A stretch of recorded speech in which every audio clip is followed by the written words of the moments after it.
Namanya kita usaha, kita harus benar-benar mempunyai kemauan yang kuat. Walaupun seperti apapun gangguan ataupun masalah yang kita hadapi, tetap kita harus bisa mengembangkan usaha ini sampai berhasil.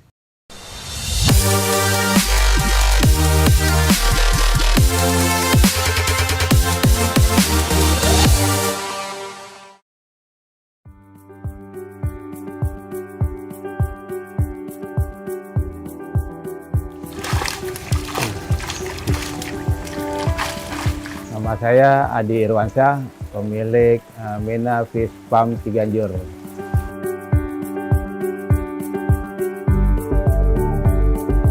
Pertama kami kuliah di Universitas Penerbangan di Bandung tahun 99, kerja sempat di perusahaan penerbangan swasta.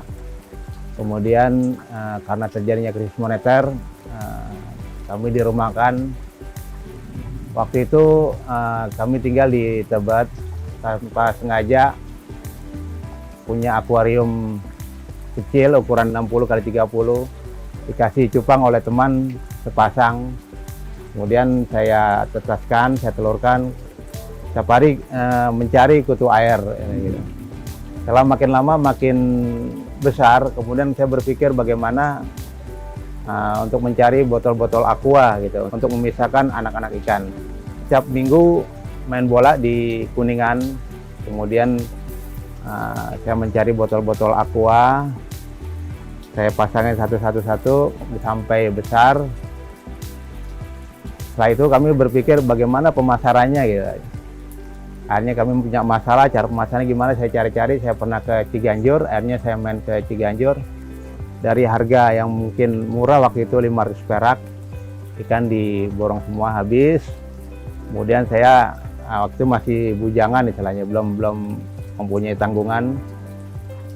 Setiap hari ada pesanan ikan ke Tebet saya bawain gitu. Tapi setiap hari saya kadang-kadang main ke Ciganjur ya, untuk mencari pengalaman budidaya. Kemudian kami disuruh oleh orang untuk membuat kolam, buat rumah gitu. Sampai ke situ kami belajar, kemudian cari ada lahan kosong, kemudian kami kelola.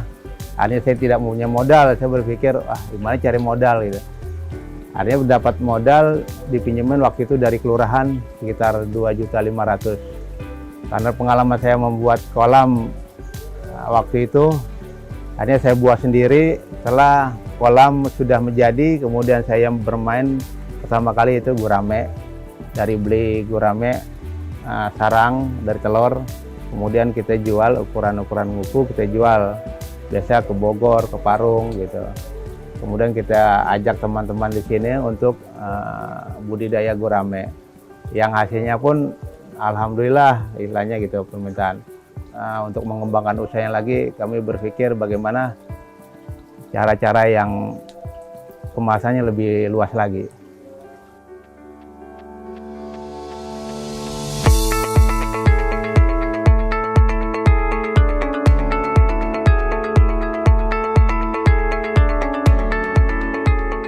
Usaha ini saya sudah berjalan sekitar 20 tahun, yang mungkin banyak sekali permasalahan-permasalahan yang kita alami, mungkin dari kematian ikan, terus ada konsumen atau pedagang yang ngambil ikan tidak pernah bayar.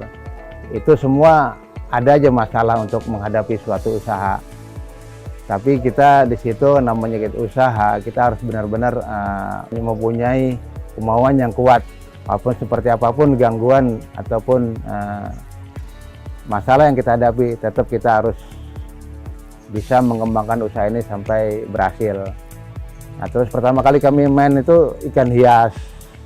Ikan hias juga pacarannya bagus. Kemudian ikan konsumsi, terus sampai pembenihan. Saya saat ini terakhir saya pengen pembenihan, karena pembenihan ini bisa langsung ke konsumen.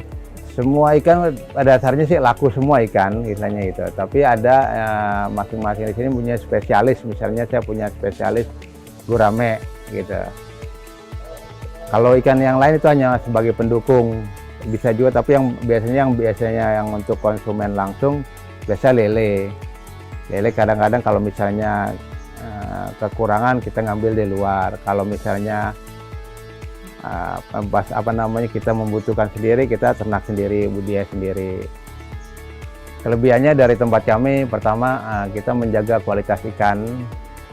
Kedua, kita kalau sebelum ikan itu diambil oleh konsumen langsung, kita harus adanya karantina untuk menjaga kualitas ikan ini menjadi baik. Harapannya ke depan saya pengen bahwa banyak masyarakat yang suka tentang akan budidaya ikan. Kedua, terus bagaimana orang senang untuk mengkonsumsi ikan, karena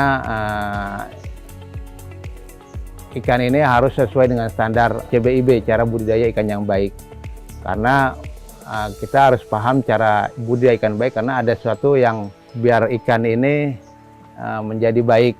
Misalnya cara perawatannya, cara pengasih pakannya, atau cara pengobatannya, itu ada standarnya. Karena ikan konsumsi ini harus sesuai dengan standar. Gitu. Karena kalau kita obati dengan bahan-bahan kimia yang tidak adanya CBIB, maka nanti akan mempengaruhi ke yang konsumsi. Nah, tip-tip untuk pembudidaya pemula, pertama kita harus ada kemauan yang keras. Modal nomor sekian, yang penting ada kemauan. Kedua, kita harus mempelajari karakter ikan itu sendiri, karena setiap ikan itu mempunyai karakter yang berbeda. Ketika ada keseriusan istilahnya untuk budidaya, nanti harus keseimbangan antara budidaya dengan pemasaran. Tanpa budidaya, pemasaran pun nonsen istilah. Kita kadang-kadang berpikir, wah bagaimana pemasarannya gitu ya. Sekarang kita budidayakan dulu, nanti setelah berjalan kita akan ketemukan masalah-masalah. Nah, masalah itu yang nanti kita harus hadapi, nanti sampai ketemu pemasarannya sendiri. Kadang-kadang kalau kita pemasaran tanpa ada budidaya tidak akan berjalan. Begitu juga sebaliknya, budidaya tanpa pemasaran itu juga tidak akan berjalan. Jadi antara budidaya dan pemasarannya harus seimbang.